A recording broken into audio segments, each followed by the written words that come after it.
지난 7일 윤석열 대통령은 자신의 탄핵 소추안 첫 표결을 앞두고 책임을 회피하지 않겠다고 공언했습니다. 이번 계엄 선포와 관련하여 법적, 정치적 책임 문제를 회피하지 않겠습니다.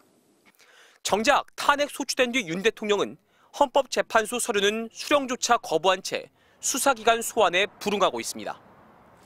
더불어민주당 등 야권은 12.3 내란 사태 20일이 되도록 진실규명에 비협조적인 태도로 일관해온 윤 대통령을 질타했습니다. 나라를 풍비박산 내놓고 관저에 꽁꽁 숨어 제 살 길만 찾고 있는 형국입니다. 시간 끌기에 휘둘려선 안 된다며 특히 수사관들은 출석을 거부할 경우 강제 수사에 나서야 한다고 촉구했습니다. 윤석열 체포해야 메리 크리스마스. 조국 혁신당도 메리 크리스마스를 기대합니다. 윤석열 대통령 지금 어디 살고 있는지 대한민국 국민 다 알거든요. 예. 근데 이 송달 거부하는 게 말이 됩니까? 국민의힘은 지도부 회의나 공식 논평에서 윤 대통령에 대한 직접적인 언급이 사실상 사라진 분위기입니다. 다만 여당 내 비운계의 쓴소리는 이어졌습니다. 이게 당당하게 맞서는 모습입니까? 저는 그런 모습도 상당히 좀 비겁하게 보이고 초하게 느껴진다는 거지요. 여당이 나서 수사를 촉구해야 한다는 주장까지 나왔습니다. 공개적으로 하는 방법도 있고 예. 또 지금 현재 통해서. 대통령 그 권한 대행을 통해서 그렇게 말을 전달하는 방법도 있고요. 탄핵 찬성 1인 시위를 벌였던 초선 김상욱 의원은 MBC와 통화에서 윤 대통령을 엄정하게 수사해야 한다는데 공감하는 의원도 여럿 있지만 나서지 않고 지켜보는 중이라고 분위기를 전했습니다. MBC 뉴스 이문현입니다. 더불어민주당이 한덕수 대통령 권한대행에게 내란특검법과 김건희 여사 특검법을 내일까지 공포하라고 요구한 데 이어 우원식 국회의장까지 나서 한 권한대행에게 또 다른 최후 통첩을 보냈습니다. 국회가 이미 지난 10일 내란죄 상설특검 후보자 추천위원회를 설치했는데 대통령 권한대행이 13일이 지나도록 후보 추천을 의뢰하지 않고 있다며 즉시 절차를 밟으라고 통보한 겁니다. 상설특검은 특검법과 달리 거부권을 행사할 수 없고 대통령은 국회가 추천위를 꾸리면 즉시 특검 추천을 의뢰해야만 합니다. 대통령은 지체 없이 후보자 추천을 의뢰해야 한다라고 규정합니다. 여기서 지체 없이입니다. 당초 민주당은 한 권한대행의 협조를 기대하는 분위기였습니다.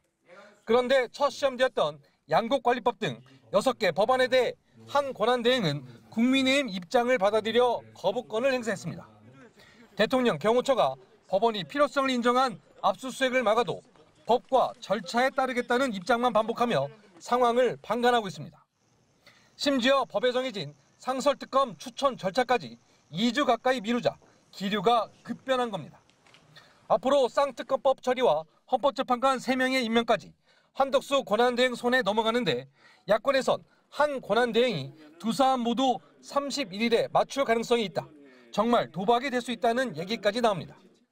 한 권한대행이 내란죄 사건 수사 대상이란 점도 야권이 내란죄 특검 처리를 두고 한 권한대행을 확실히 못 믿는 이유입니다. 내일까지 쌍특검법을 공포하라는 민주당 요구에 대해 국무총리실은 현실적으로 어렵다며 거부 입장을 밝혔습니다. 입법부 수장이 나서 법에 정해진 상설특검 추천 절차를 밟으라고 요청했지만 총리실은 다양한 이견을 검토해야 한다며 국회의장 요청까지 사실상 묵살했습니다. MBC 뉴스 강현서입니다. 26일 이번 주 목요일입니다. 경찰은 이번 출석 요구가 두 번째라고 언론에 공지했는데요. 앞서 첫 번째 소환 통보는 공개하지 않았는데 이번에는 경찰이 통보 사실과 날짜까지 못 박아 공개한 겁니다. 조사에 대한 조율이 여의치 않자 압박에 나선 걸로 봐야 할 텐데 추 의원 측은 소환에 대해 아직 입장을 내지 않고 있습니다. 추경호 전 원내대표는 내란죄 공범으로 고발된 피의자 신분입니다. 12.3 내란 당시 국민의힘 의원들을 국회가 아닌 당사로 모이게 해 계엄 해제 요구 결의안 표결을 방해한 혐의를 받고 있습니다. 또 계엄 선포 30분 뒤 윤 대통령과 통화를 한 사실도 드러났는데요. 추경호 전 원내대표는 이 통화에서 윤 대통령이 미리 알려주지 못해 미안하다고 했다고만 했는데 실제로 무슨 얘기가 오갔는지는 수사로 확인돼야 할 걸로 보입니다. 네, 윤석열 대통령에 대한 경찰 수사는 여전히 큰 진전이 없는 것 같은데 대통령실 압수수색이 계속 경호처에 가로막히지 않았습니까? 근데 경찰이 이번에는 증거를 건들지 말라고 공문을 보냈다고요? 네, 대통령 비서실과 경호처에 주요 증거를 보존하라고 요청하는 공문을 보냈습니다. 압수수색을 계속 거부하는데 비화폰 통신 기록 등은 핵심 증거인 만큼 그대로 두라고 못 박은 겁니다. 사실 공문 조치는 재판에서 하는 증거 보존 같이 강제성이 있는 건 아닌데요. 압수수색을 가로막고 있는 경호처를 압박하기 위한 경찰의 고육책으로 보입니다. 또 25일로 예정된 윤석열 대통령의 공수처 소환 조사에 경찰도 합동 조사를 벌일 계획이라고 밝혔는데요.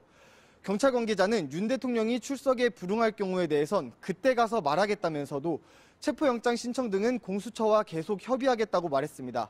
지금까지 경찰청 국가수사본부에서 MBC 뉴스 백승우입니다.